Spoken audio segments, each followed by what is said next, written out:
বেশ কিছু চ্যালেঞ্জিং মানে সময় বা ইস্যু মোকাবেলা করতে হচ্ছে ডক্টর মোহাম্মদ ইউনূসের এই সরকারকে। এই সরকারের কাছে মানুষের আশা প্রত্যাশার শেষ নাই।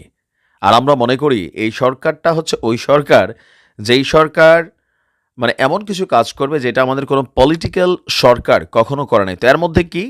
দেখেন বাংলাদেশের রাষ্ট্র ক্ষমতায় গত ৫৩ বছর একটা জিনিস কমন ঘটেছে। হাতে গোনা ৫% মানুষ হয়তোবা ব্যতিক্রম, কিন্তু ৯৫% মানুষ একটা ধারায় হাঁটছে।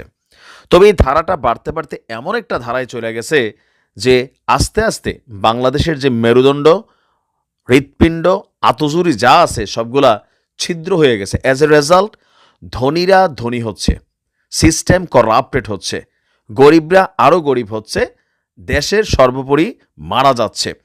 এই রকম একটা সিচুয়েশন থেকে বাংলাদেশকে উদ্ধার করার জন্য সামনের দিনগুলোতে একটা এক্সাম্পল ক্রিয়েট হয়ে যাবে। পাশাপাশি বাংলাদেশের অর্থনীতি, বাংলাদেশের মেরুদণ্ডটাও অনেকটা শক্তিশালী হবে। তবে কাজটা অনেক চ্যালেঞ্জিং। যদিও আমরা জানি ডক্টর ইউনূসের পশ্চিমা রাষ্ট্রগুলোতে যথেষ্ট মিত্র শক্তি আছে।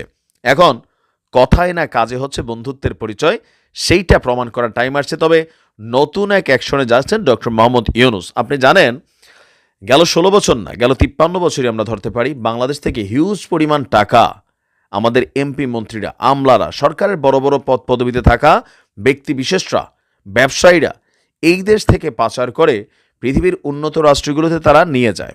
সুইস ব্যাংক থেকে শুরু করে একসময় সবার গন্তব্য ছিল Swiss bank, but right now গেল ১৬ বছর সবার একটা কমন জায়গা হয়েছে কানাডার বেগমপাড়া, এমনকি বাংলাদেশ থেকে হিউজ পরিমাণ টাকা বিদেশে পাচার হয়েছে। তবে এই পাচারের বেলায় শুধু যে বড় বড় এমপি মন্ত্রী তারাই কানেক্টেড তা না। আমি, আপনি, আমরা যারা আছি আমরাও কিন্তু বাটপার কম না। আমাদের যে নির্ধারিত ডলার এন্ডোজ করা যায় পাসপোর্টে, এর বাইরে কিন্তু যারাই বিদেশ সফরে যাচ্ছি ডলারে এন্ডোজ করতেছি $200, মানিব্যাগে কিন্তু থাকে ৩০০। এই যে ১০০ আপনি পাচার করলেন, আপনিও কিন্তু পাচারকারী। আবার এই যে যারা আমরা হুন্ডিতে টাকা বাড়াই, আমরা আরও বড় পাচারকারী। মুখে মুখে এক একজনের দাঁড়িয়ে এত বড়, তারপর দেশপ্রেমের কথা বলে বেহস করে ফেলি আমরা প্রবাসীরা। আমরাও কিন্তু বড় টাকা পাচারকারী যারা হুন্ডিতে লেনদেন করে। যাই হোক, আলোচনার বিষয় হচ্ছে যারা বড় ধরনের রাঘব বোয়াল। দর্শক, বাংলাদেশ থেকে একটা হিউজ টাকা বাংলাদেশের বাহিরে গেছে, তবে সবচেয়ে বড় গন্তব্য ছিল কানাডাতে। আর সর্বশেষ বাংলাদেশ থেকে পাচার হওয়া অর্থ উদ্ধারে কানাডার সরকারের সাথে একটা আলোচনায় বসেছেন ডক্টর মোহাম্মদ ইউনূস।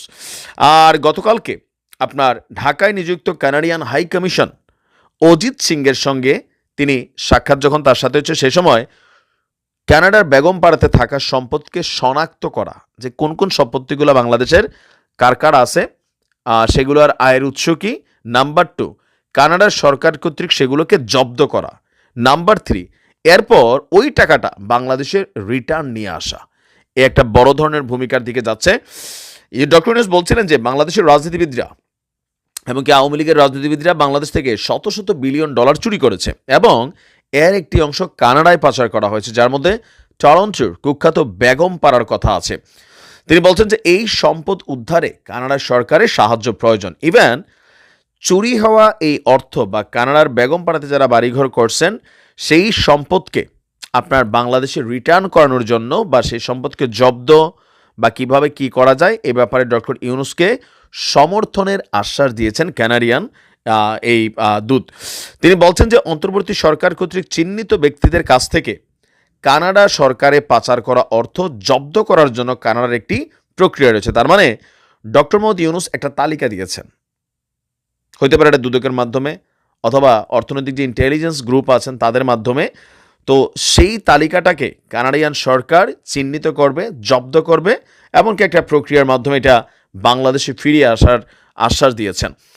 তো আর পরে পাশাপাশি আপনার সরকারের বিভিন্ন কর্মকাণ্ডেরও তিনি প্রশংসা করছেন। আর আমরা যদি দেখি কানাডা বাংলাদেশের সঙ্গে বাণিজ্য সম্প্রসারণ, বিনিয়োগ আরও অনেক কিছুই করতে আগ্রহী।